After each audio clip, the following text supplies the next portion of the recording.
Hello everyone. Today I will discuss next question. CSIR NET December 2019 Linear Algebra.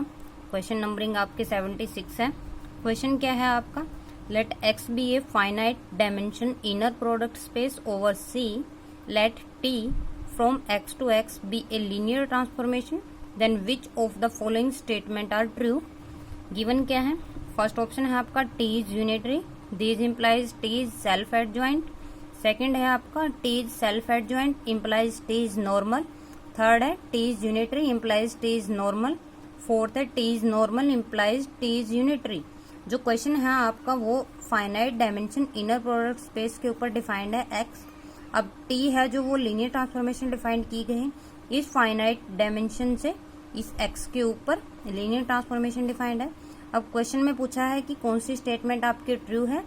तो अगर बोल रहा है यूनिटरी है तो क्या सेल्फ एडजॉइंट होगा. ये बोल रहा है सेल्फ एडजॉइंट है तो क्या नॉर्मल होगा. थर्ड है यूनिटरी है तो क्या नॉर्मल होगा. नॉर्मल है तो क्या यूनिटरी बनेगा. तो सबसे पहले आपको ये 3-4 डेफिनेशन पता होनी चाहिए कि सेल्फ एडजॉइंट किसको बोलते हैं, यूनिटरी किसको बोलते हैं, नॉर्मल किसको बोला जाता है और यूनिटरी मैट्रिक्स किसको बोला जाता है. मैंने ये 2-3 डेफिनेशन लिखी है. सबसे पहले जैसे आपकी अगर सेल्फ एडजॉइंट है या हार्मिशन बोलिए दोनों एक ही बात है. वो किसको बोला जाता है, ए कंजुगेट ट्रांसपोज बोला जाता है. ए स्टार इज इक्वल टू किसके इक्वल होना चाहिए आपके ए के इक्वल. ए स्टार क्या होता है आपका ए कंजुगेट का ट्रांसपोज बोला जाता है ए स्टार को. तो ये होना चाहिए. नॉर्मल है तो ए इंटू ए स्टार किसके इक्वल होना चाहिए ए स्टार इंटू ए के. यूनिटरी है तो ए इंटू ए स्टार किसके इक्वल होना चाहिए A star into A equal to identity होना चाहिए.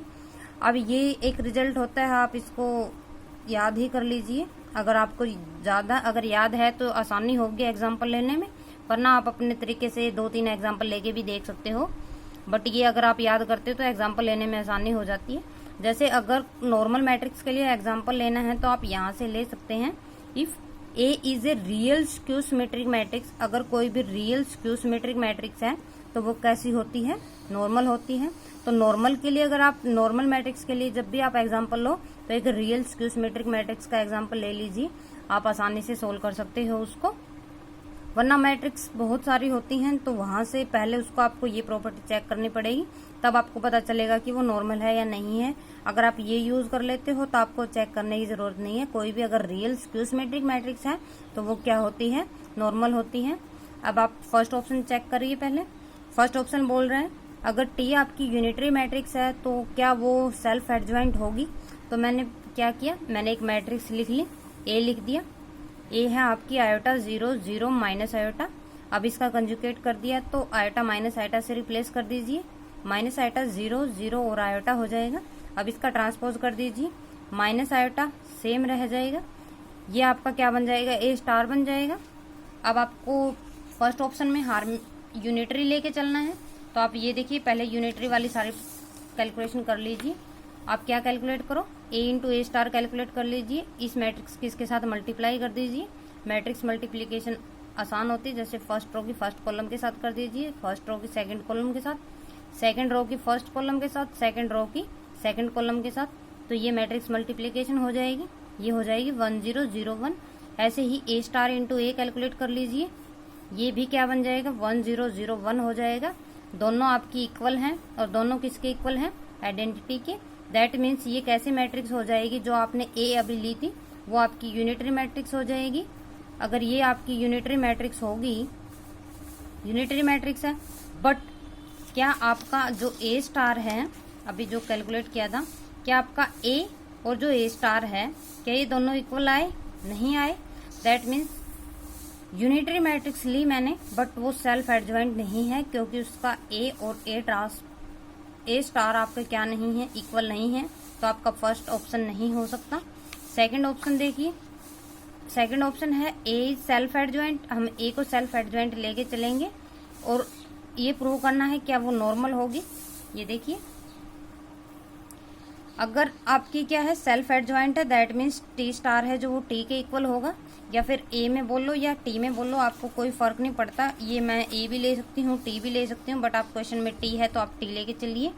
अगर नॉर्मल कैलकुलेट कर लेते हैं, नॉर्मल के लिए ए into A star A star को कैलकुलेट करना है। तो ये देखिए मैंने इसको ले लिया, जैसे ये ले लिया ए स्टार को, मल्टीप्लाई कर दिया, ए स्टार की जगह ए रख दिया, सेम हो जाएगा, तो दोनों इक्वल हो जाएंगे। तो सेल्फ एडजॉइंट थी क्योंकि गिवन थी, तो वो क्या हो जाएगी, नॉर्मल हो जाएगी। तो सेकंड क्या हो जाएगा, आपका करेक्ट आंसर हो जाएगा। ऐसे ही थर्ड ऑप्शन में यूनिटरी आपकी गिवन है, यूनिटरी गिवन है तो A into A star equal to A star, A identity के इक्वल गिवन है।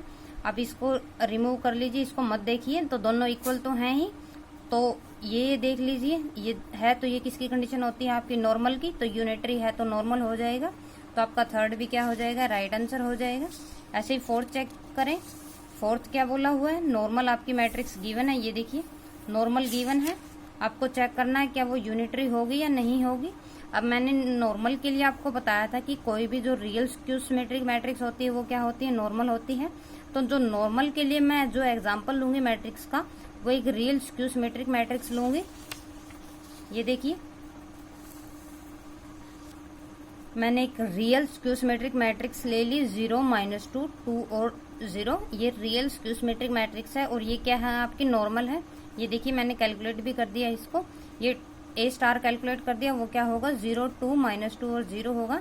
ए इंटू ए स्टार कैलकुलेट कर दिया, ए इंटू ए स्टार की मल्टीप्लाई कर दी, ये हो जाएगा। ऐसे ही ए स्टार इंटू ए क्या हो जाएगा, 4 0 0 4 हो जाएगा। दोनों इक्वल हैं, ए इंटू ए स्टार, बट किसके इक्वल नहीं आया, आइडेंटिटी के इक्वल नहीं आया, तो ये क्या नहीं बनेगा, आपका यूनिटरी नहीं बनेगा। और एग्जाम्पल किसका था, आपका नॉर्मल मैट्रिसेस का था, बट क्या नहीं बनी, आपकी यूनिटरी नहीं बनी, तो आपका फोर्थ भी नहीं हो सकता। तो फोर्थ इज आल्सो इनकरेक्ट। तो जो राइट आंसर हैं वो आपके कौन से हो जाएंगे, सेकंड और थर्ड हो जाएंगे। ये देखिए सेकंड और थर्ड आपके क्या हो जाएंगे, राइट आंसर हो जाएंगे। सेकंड एंड थर्ड आपके क्या हो जाएंगे, राइट आंसर हो जाएंगे। Thank you for watching my video.